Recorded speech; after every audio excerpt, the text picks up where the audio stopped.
Les Français sentent mauvais. C'est pour ça qu'ils ont plein de parfums. J'ai entendu ce cliché des millions de fois. Mais alors pourquoi on dit ça? La France a une longue et riche tradition liée au parfum. Et ça explique pourquoi elle est souvent perçue comme un centre mondial de la parfumerie. Alors je ne sais pas si tous les Français sentent mauvais, mais je vais essayer de vous dire pourquoi le parfum est si présent en France.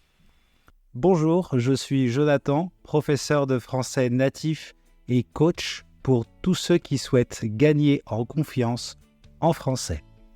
Dans mon podcast, toutes les semaines, vous allez améliorer votre compréhension du français, mais aussi à débloquer votre apprentissage et enfin à mieux comprendre les codes culturels français. Sachez que vous pouvez accéder à la transcription gratuite et aux flashcards sur mon site web www.tavieenfrançais.com. Et si vous avez un moment, vous avez aussi la possibilité d'évaluer ce podcast avec une étoile et un commentaire. Dans cet épisode, on va se plonger dans l'histoire de France pour comprendre pourquoi il y a autant de parfums chez nous. Est-ce lié avec le cliché qui dit que nous sentons mauvais? Le parfum est-il une réponse au stéréotype? C'est ce qu'on va voir maintenant. Mais alors, quelle est l'histoire et la tradition des parfums en France? Remontons un peu dans le temps. Alors, pour comprendre tout ça, il faut remonter assez loin. Oui, parce que l'histoire de la parfumerie en France commence vraiment à la Renaissance. C'est là que tout démarre. Et surprise, tout commence grâce à une certaine Catherine de Médicis. Et oui, cette reine italienne qui a épousé Henri II a carrément amené avec elle des artisans et des techniques de fabrication de parfums d'Italie. En gros, elle a lancé la mode du parfum à la cour française. Et à cette époque, il faut dire, on se lavait pas souvent. Donc le parfum servait aussi à masquer un peu les odeurs. Mais ce n'est pas tout. Au-delà de ça, le parfum devient vite un symbole de raffinement. Mais l'histoire continue avec un autre personnage célèbre, Louis XIV, notre roi soleil. À lui, il adorait le parfum. À Versailles, tout était parfumé. Les vêtements, les appartements, les gens, bref, il voulait que tout sente bon autour de lui. Du coup, à sa cour, ça a vraiment fait exploser la mode des parfums. Et c'est comme ça que la France commence à se faire un nom dans le domaine. Bon, là vous vous dites sûrement, ok, mais c'est originaire d'où exactement? Eh bien, c'est en Provence, dans une petite ville qui s'appelle Grasse. Vous en avez peut-être déjà entendu parler, non? Grasse, c'est un peu la capitale mondiale du parfum. Mais pourquoi là-bas? Eh bien, à la base, Grasse était connue pour ses gants en cuir. Sauf que le cuir, ça sentait pas toujours bon. Alors, les artisans ont commencé à parfumer les gants. Petit à petit, ils se sont spécialisés dans la production de parfums et c'est devenu leur activité principale. Et voilà, Grasse était lancée. Et puis, ce qui est génial avec Grasse, c'est que cette région a un climat parfait pour cultiver des fleurs comme la lavande, le jasmin ou encore la rose. Ces fleurs sont ensuite utilisées pour fabriquer des essences de parfum. Du coup, la ville est devenue super importante dans l'industrie. Et aujourd'hui encore, Grasse est LA référence mondiale pour les parfumeurs.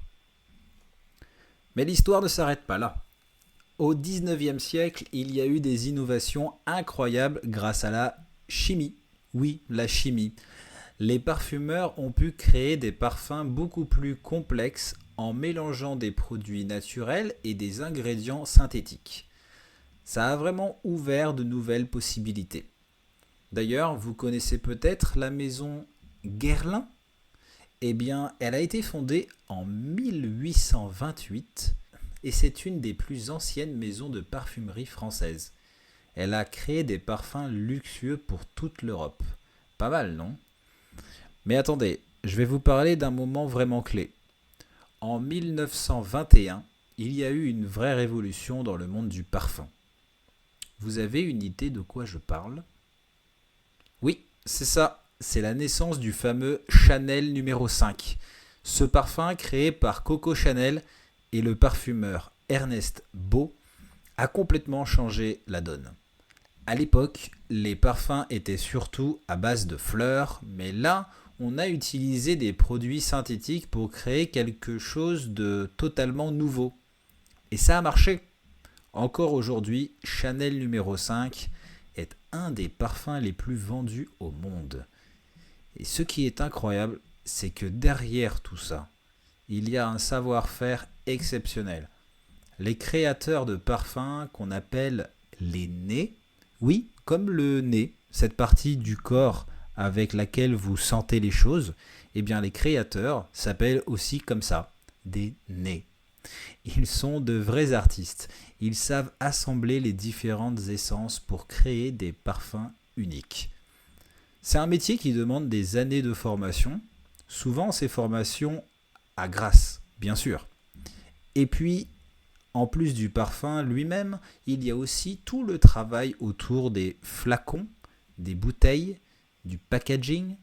Les maisons de parfums françaises font très attention à chaque détail pour que tout soit parfait. Et voilà, aujourd'hui, le parfum en France, c'est bien plus qu'un produit de beauté. C'est vraiment ancré dans la culture. Pour beaucoup de Français, le parfum fait partie de la vie de tous les jours. C'est un peu comme une signature personnelle, un moyen d'exprimer sa personnalité. Le parfum, c'est l'élégance à la française. Et ça se voit dans les grandes marques de mode comme Chanel, Dior ou Yves Saint Laurent, qui continuent de faire des parfums célèbres dans le monde entier. Et puis, il ne faut pas oublier que la parfumerie est aussi un secteur clé pour l'économie française. La France exporte des tonnes de parfums chaque année et le label, vous savez l'étiquette Made in France, est un vrai signe de qualité et de prestige. Les parfums sont très bien représentés dans le monde entier. Mais alors, les Français utilisent tellement de parfums. Ce serait pas pour cacher leur odeur forte? Ça peut paraître un peu stéréotypé, mais on va essayer de comprendre pourquoi on dit ça. Oui, c'est vrai que dans certains pays, on a l'image des Français qui ne se lavent pas souvent ou qui portent trop de parfums. Mais en réalité, ça mérite un peu plus d'analyse, non? Alors, il faut savoir que cette réputation, eh bien, elle vient surtout de clichés et de stéréotypes qui circulent depuis des siècles, notamment des rois qui ne se lavaient que très peu, comme je vous disais. En fait, à l'époque, l'eau avait mauvaise réputation. Elle était accusée de transporter les maladies. Et puis, je crois qu'il y a un aspect culturel aussi. En France, l'usage du parfum est très ancré. Les Français utilisent souvent le parfum comme une manière de s'exprimer, de se distinguer. Ça veut dire qu'ils mettent des couches de parfum plutôt que de se concentrer sur l'hygiène quotidienne. Je pense que les Français utilisent le parfum pour s'exprimer et pour partager une partie d'eux-mêmes. Et ensuite, il y a cette idée que dans certaines régions de France, les gens adoptent un style de vie plutôt détendu, moins préoccupé par les normes d'hygiène. Dans des milieux plus ruraux, par exemple, les gens peuvent se sentir moins obligés de se laver aussi souvent que dans des grandes villes. Ça peut renforcer ce cliché. Mais attention, ce n'est pas une généralité, d'accord? Dans certains pays comme les États-Unis, l'accent est vraiment mis sur l'hygiène personnelle au quotidien, tandis qu'en France, il y a souvent une approche plus nuancée. Les Français aiment profiter des plaisirs de la vie, comme la bonne nourriture, le vin, et cela peut inclure une certaine tolérance vis-à-vis des odeurs naturelles. Par exemple, on est totalement OK en France pour laisser du fromage qui sent mauvais en dehors du frigo toute la journée. Bon, mais pour les odeurs corporelles, je pense que ça dégoûte n'importe quel être humain. En fait, j'ai trouvé une étude qui indique que les Français ne sont pas si pires que ça en matière d'hygiène. Ils sont 76% à se laver tous les jours contre seulement 53% chez nos voisins italiens. Bon, sincèrement, ces statistiques me font un peu rire. Je ne sais pas si c'est vrai, mais bon. Et puis, n'oublions pas que les stéréotypes, c'est souvent un mélange de réalité et d'exagération. Oui, il peut y avoir des Français qui n'utilisent pas assez de déodorant ou qui préfèrent le parfum, mais ça ne veut pas dire que tout le monde est comme ça. C'est un peu facile de réduire un peuple entier à quelques comportements, non ? En fait, cette réputation, c'est plus un reflet des différences culturelles qu'une véritable vérité. Chaque culture a ses normes et ses pratiques, et c'est tout. Mais cache-t-on nos odeurs avec nos parfums ? Eh bien, en fait, si on regarde bien ce cliché, pour moi, il n'est pas du tout légitime. C'est plus une image ancienne qu'on a gardée. Ça vient d'un mélange de faits historiques, mais aussi, vous savez, des exagérations. Peut-être parce que, bon, les parfums français sont tellement célèbres qu'on associe ça à tout le pays.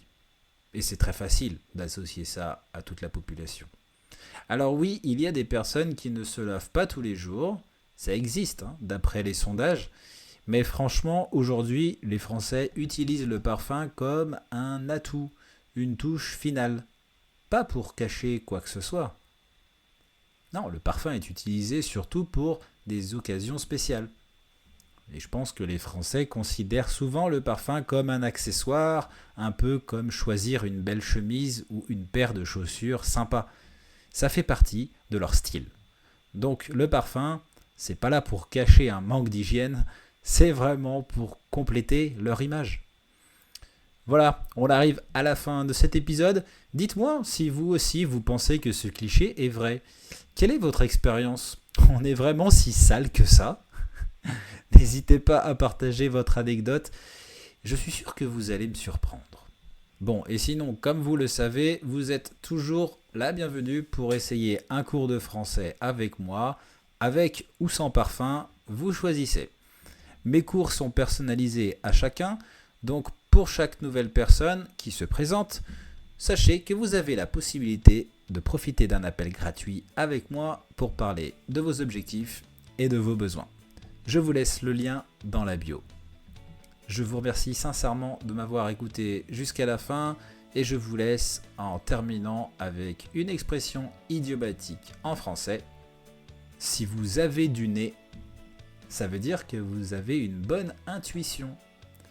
À la semaine prochaine les amis. Ciao.